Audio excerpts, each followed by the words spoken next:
এখন থেকে আমি যখন এই কন্টেন্টটা করছি, যখন কথা বলছি, তার থেকে ঠিক 20 ঘন্টা আগে আমাদের এই অন্তর্বর্তীকালীন সরকারের একজন সাবেক উপদেষ্টা এবং আমি বলবো বেশ আলোচিত উপদেষ্টা মিস্টার মাহফুজ আলম, উনি তার ফেসবুক পেজে একটা পোস্ট দিয়েছেন। সেই পোস্টের শিরোনাম দিয়েছেন আরেকবার চেষ্টা করে দেখি। উনি যে কথাটা বলার চেষ্টা করেছেন যে উনি আবার ছাত্রদেরকে সংগঠিত করতে চাচ্ছেন এবং নতুন করে আরেকবার চেষ্টা করতে চান যে কিছু করা যায় কিনা। আমি বরং ওনার পোস্টটা আপনাদের একটু পড়ে শুনি। আমি একটু বড় আছে পোস্টটা, তারপর আমি মনে করি এটা শুনলে আপনাদের খুব একটা সময় নষ্ট হবে না। তিনি লিখেছেন, নতুনভাবে কিছু করার কথা বলার পর গত 2 সপ্তাহে কয়েকশো ছাত্র ও নাগরিকদের সাথে কথা হয়েছে, যারা নতুন রাজনৈতিক বন্দোবস্ত ও বিকল্প রাজনৈতিক শক্তির ব্যাপারে একসময় আশাবাদী ছিলেন।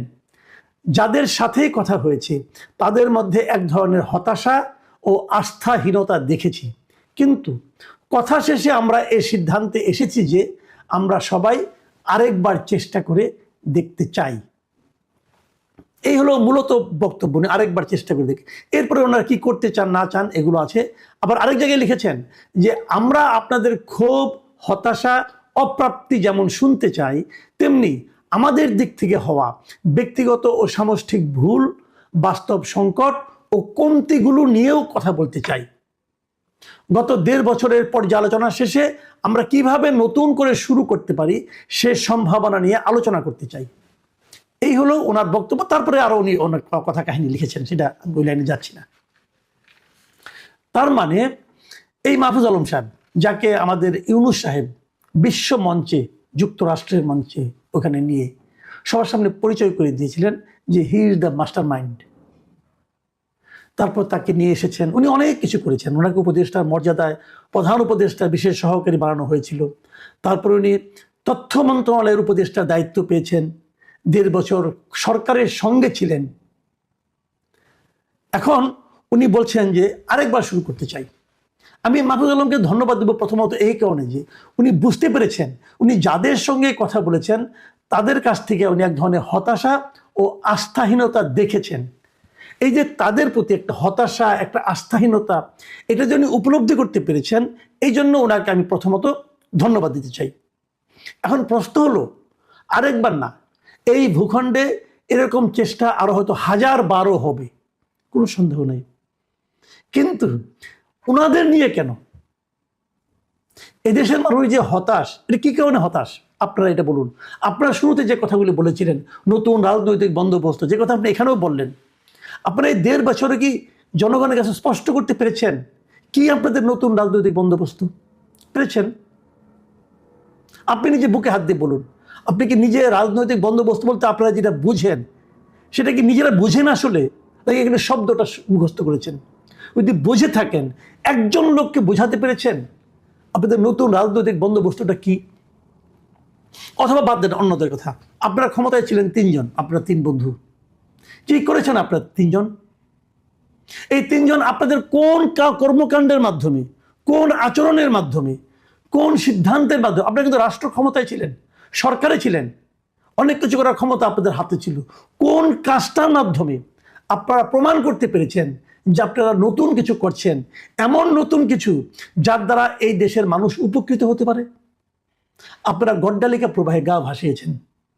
আমি এককভাবে কাউকে বিচ্ছিন্ন করে বলছি না, আমি সবাইকে মিলে একত্রে বলছি। আপনাকে নিয়ে, নাহিদ ইসলামকে নিয়ে, আপনাদের আরেক বন্ধু আসিফ মাহমুদ সজীব ভুইয়াকে নিয়ে, আপনারা সব মিলিয়ে আপনারা গড্ডালিকা প্রবাহে গা ভাসিয়েছেন। একজন কিছুদিন ওখানে থেকে পরে রাজনৈতিক দল করতে এসেছেন, আরেকজন হাঁসের মাংস এবং ওয়েস্টিন করতে করতে ইউনূস সরকারের দুর্নীতির চেহারায় পরিণত হয়েছেন। ওনাকে বলা হয় যে ফেস অফ দ্য গভর্নমেন্ট, এই ইন্টারিম গভর্নমেন্ট করাপশনের। আর আপনি হয়তো ওই তুলনায় অতটা করাপশন আপনার নাম শোনা যায়নি, কিন্তু আপনার ভাইয়ের নামে অনেক কিছু শোনা গেছে যেগুলো আপনার প্রশ্রয় থেকে হয়েছে। এগুলো চুলচেরা বিশ্লেষণ হবে মিস্টার মাহফুজ আলম, কিন্তু তার আগে আমার কথা যে আপনারা কি এমন করেছেন বলেন না। একটা জিনিস দেখান যেখানে আপনারা মৌলিক পরিবর্তন আনতে পেরেছেন। বলেছেন আপনারা নতুন কোনো টেলিভিশনকে অনুমোদন দেবেন না। আপনি এনসিবির আপনার 2 জন ছাত্র বন্ধুকে টেলিভিশন অনুমোদন দিয়েছেন। কিসের বিনিময়ে দিয়েছেন? ক্যাশ অর কাইন আমি জানি না, তবে বেরিয়ে যাবে। কেন দিয়েছেন? তার দুদিন আগে আপনি একটা অনুষ্ঠানে বলেছেন আমার নতুন কোনো টেলিভিশন অনুমোদন দিচ্ছি না, তারপর দিয়ে আপনি বলছেন আরো দিব আরো দিব। কিন্তু কি রে ভাই, যারা এমন কাজ করে তারা যখন বলে আসেন আমরা আবার করি, আপনারটাকে কে যাবে? যাবে তারাই যাবে যারা নাকি আরেকজন আসিফ মাহমুদ হতে চায়, যারা নাকি আরেকজন নাহিদ ইসলাম হতে চায়, যারা আরেকজন মাহফুজ আলম হতে চায়, এরকম হয়ে ক্ষমতার শেয়ার নিতে চায়। মিস্টার মাহফুজ আলম, আপনি প্রথম যে ভুলটা করেছেন সেটা বলি আপনাদেরকে। আপনার ক্ষমতার পার্ট হয়ে গিয়েছেন। ক্ষমতার পার্ট হয়ে কোন ক্ষমতা? আমাদের ট্র্যাডিশনাল যে ক্ষমতা, যে ক্ষমতা হাসিনার আমলে হাসিনা চালিয়েছিল, সেই ক্ষমতার আপনি অংশীদার হয়েছেন। এবং ওই ক্ষমতায় যারা যায় তারা ওখান থেকে লুটপাট করে, আপনারা সেই লুটপাটের অংশীদার হয়ে গিয়েছিলেন। আপনি লুটপাট প্রচলিত ক্ষমতার অংশীদার হয়ে সেই রাজনীতিকে, সেই ক্ষমতাকে, ক্ষমতার যে চালিকা শক্তি তাদেরকে আপনি চেঞ্জ করবেন, নতুন বন্দোবস্ত করবেন, এটা হয় না রে ভাই, এটা হয় না। এবং সেটা করতে যে ভুলটা করেছেন, সেই ভুল সম্পর্কে আপনার কি কোনো উপলব্ধি আছে, কোনো আত্ম উপলব্ধি আছে? আপনি যখন এই ধরনের একটা আহ্বান করেন, আপনাকে আমি প্রথমে রিকোয়েস্ট করব, আপনি প্রথমে আত্মসমালোচনা করেন। আপনি বলেন আপনি কি কি করেছেন, কি কি ভুল করেছেন, কি কি করতে চেয়েছেন কিন্তু পারেননি, সেই তালিকাটাকে জনগণের কাছে দেন। তারপরে আপনি আহ্বান করার দুঃসাহস দেখান। আপনি কি দেশের মানুষকে বোঝাই পাইছেন ভাই, যে আপনি ডাকলেন আর সঙ্গে সঙ্গে চলে গেল? বোঝাই পাইছেন? এত সহজ না দুনিয়াটা ভাই। আপনারা কিছু একটা করলেন, মাথায় কাঁঠাল ভেঙে খেলেন, আর এই দেশের মানুষ এটা টের পাবে না, এত সহজ? এই জিনিসটা বুঝতে হবে। ক্ষমতার অংশীদার হয়ে ক্ষমতার চরিত্র পরিবর্তন করা যায় না। এবং আপনারা কি করেছেন, আপনারা কিন্তু জাতীয় পর্যায়ে না, আপনারা আন্তর্জাতিক পর্যায়ে ক্ষতি করেছেন। একটা এক্সাম্পল দিয়ে বলি তাহলে।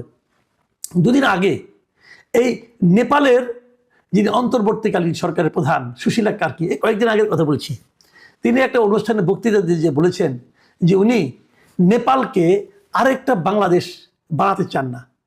সহজ কথা।